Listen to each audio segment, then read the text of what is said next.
পোহৰ তকালৰ ৰাতি কৃষ্ণ বাহি বা কৃষ্ণ বাহি বা আপোনাসকলৰ গোপিনীসকলে শুনিলে কি হ'ল গকুলৰ গোপিনী শুনি লৰি লৰি যায় ৰাম হৰ তকালৰ ৰাতি কৃষ্ণই বাহি বা কৃষ্ণই বাহি বা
বৃন্দাবন ক্ষেত্ৰত কৃষ্ণ গোসাঁই বাঁহী বজাই আছে।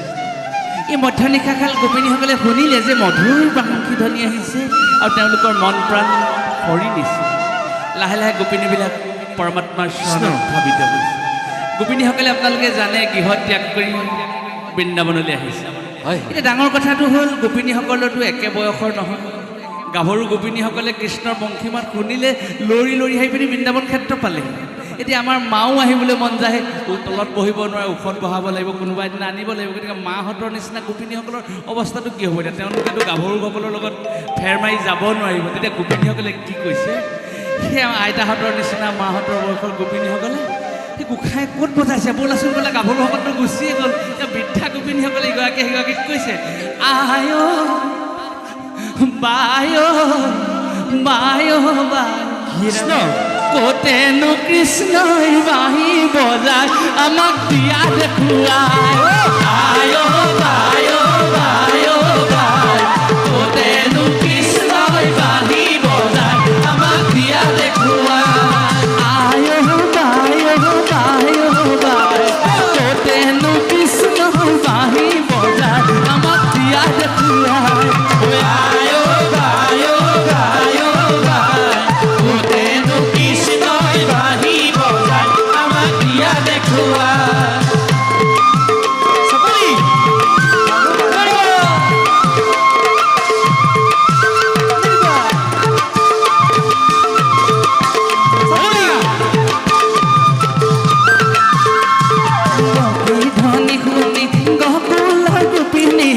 বৃন্দাবন পালে আহি, বৃন্দাবন পালে আহি, আয় বায় বায় বায় ক'তেনো কৃষ্ণই বাঁহী বজাই আমাক দিয়া দেখুৱাই।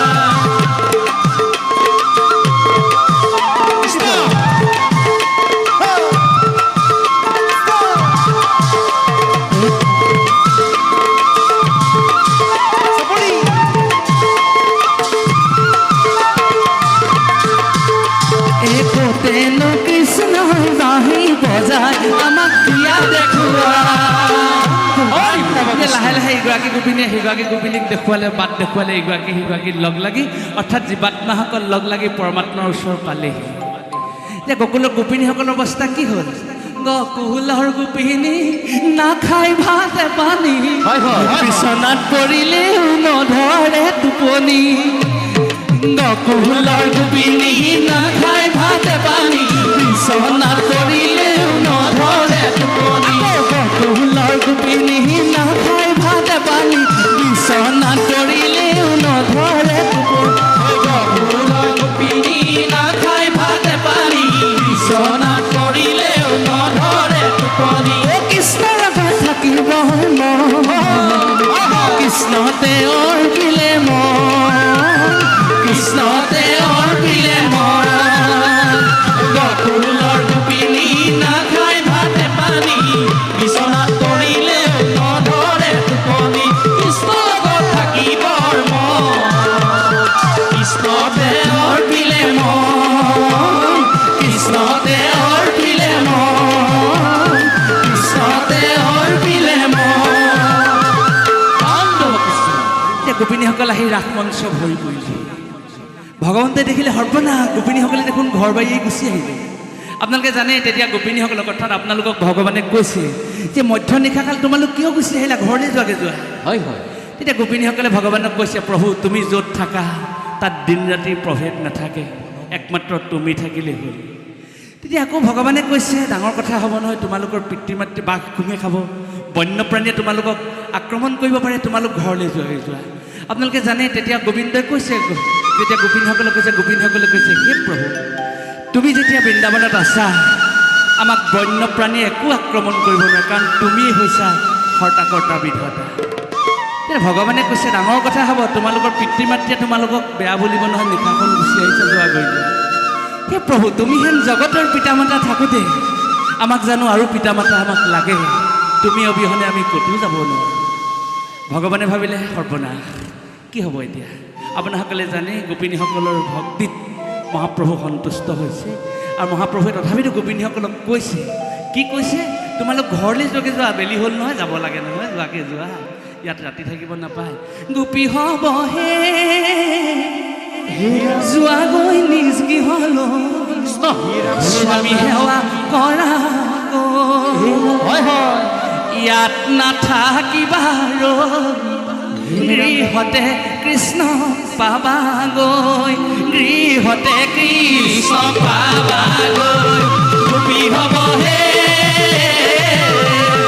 যোৱাগৈ নিজ গৃহলৈ স্বামী সেৱা কৰা নাথাকিবা গৃহতে কৃষ্ণ পাবাগৈ গৃহতে কৃষ্ণ পাবাগৈ গৃহতে কৃষ্ণ পাবাগৈ তোমালোকে ঘৰলৈ যোৱা তোমালোকে ঘৰতো যদি কৃষ্ণক বিচৰা কৃষ্ণক তোমালোকে আত্মাত পাবা তেতিয়া গোপিনীসকল আপোনালোকে জানে আকুৰ গুজ প্ৰভু কদাপিতো হ'ব নোৱাৰে আমি তোমাক এৰি নাযাওঁ কাৰণ তুমিহে আমাক বৃন্দাবনলৈ আনিলা কৃষ্ণই কৈছে কথা মইতো তোমালোকক বৃন্দাবনলৈ মাতি অহা নাই কাৰণ তুমি ইমান সুললিত সুৰে বংশী বজাইছা বাঁহী বজাইছা মুৰুলী বজাইছা আমাৰ মন প্ৰাণ জীৱন যৌৱন তোমাৰ চৰণত নিবেদন হৈছে আমি তুমি অবিহনে আৰু কলৈকো যাব নোৱাৰোঁ তেতিয়া গোপিনীসকলে কৃষ্ণক কৈছে তুমি কিয় বাঁহী বজাইছিলা তুমি যদি বাঁহী নবজালাহেঁতেন আমি বৃন্দাবনলৈ নাহিলোহেঁতেন বাঁহী মাতে বলিয়া কৰিলা কলিয়া কৰিলা কলিয়া ঘৰতো নবহে ঘৰতো নবহে হাৰ পাই মাজ ৰাতি শুনো আমি কাণ পাতি হাৰ পাই মাজ ৰাতি শুনো আমি কাণ পাতি লৰি আহি পাইলো বৃন্দাবন লৰি আহি পাইলো বৃন্দাবন বাঁহী মাতে বলিয়া কৰিলা কলিয়া কৰিলা নবহে ঘৰতো নবহে হাৰ পাই মাজ ৰাতি শুনো আমি কাণ পাতি হাৰ পাই মাজ ৰাতি শুনো আমি কাণ পাতি লৰি আহি পাইলো বৃন্দাবন লৰি আহি পাইলো বৃন্দাবন লৰি আহি পাইলো বৃন্দাবন এতিয়া ভগৱন্তই তেতিয়া ভকতৰ প্ৰাৰ্থনাত সন্তুষ্ট হ'ল আৰু তেতিয়া গোপিনীসকলে কৃষ্ণক বেহি ধৰিলে ভগৱন্তই ভকতৰ মনোবাঞ্ছা পূৰ্ণ কৰিলে চাপৰি বজাই গোপী চাপৰি বজাই চাপৰি ৰচেৱে চেৱে নাচে যদুৰাই চাপৰি বজাই গোপী চাপৰি বজাই চাপৰি বজাই চাপৰি ৰচেৱে চেৱে নাচে যদুৰাই কৃষ্ণ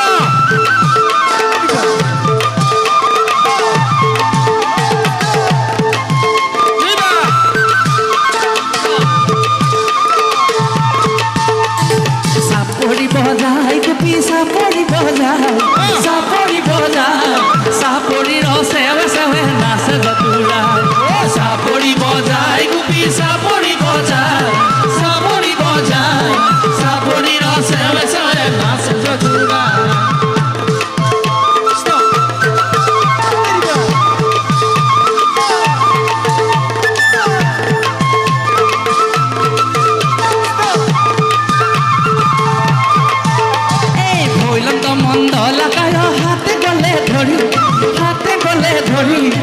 হবে বোলে মোকেহে আলিঙি আছে হৰি চাপৰি বজাই গোপী চাপৰি বজাই চাপৰি বজাই চাপৰি ৰচেৱে চেৱে নাচে যদুৰাই চাপৰি ৰচেৱে চেৱে নাচে যদুৰাই চাপৰি ৰচেৱে চেৱে নাচে এতিয়া গোপিনীসকলৰ কি হ'ল জানেনে আপোনালোকৰ দৰে গোপিনীবিলাক মণ্ডলাকাৰ হ'ল অৰ্থাৎ ঘূৰণীয়া হ'ল কৃষ্ণক মাজত লৈ ল'ব লাগিব ন কাৰণ কৃষ্ণ হৃদয়ৰ মণি কৃষ্ণ নয়নৰ মণি কৃষ্ণ ভকতৰ ধন এতিয়া গোপিনীসকলে কি কৰিলে ভৈলন্ত মণ্ডলাকাৰৰ হাতে গ'লে ধৰি হবে বোলে মোকেহে আলিঙি আছে হৰি সমস্তজনে এইগৰাকীয়ে সেইগৰাকীক আলিঙি আছে বুলি ভাবি কৃষ্ণই আলিঙি আছে বুলি ভাবি ভগৱন্তৰ লগত লীলা কৰিলে এ বনমালী ৰৈ ৰৈ ধেমালি কৰা বনমালী গোপী লৈ ধেমালি কৰা এ বনমালী ৰৈ ৰৈ ধেমালি কৰা বনমালী ৰৈ ৰৈ ধেমালি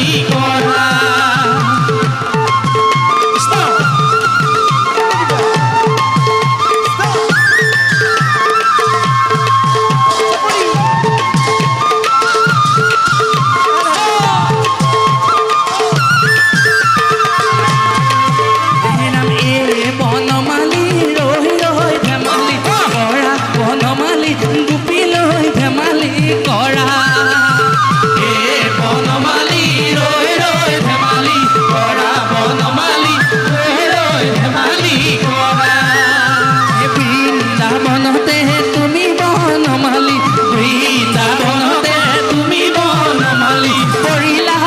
লালা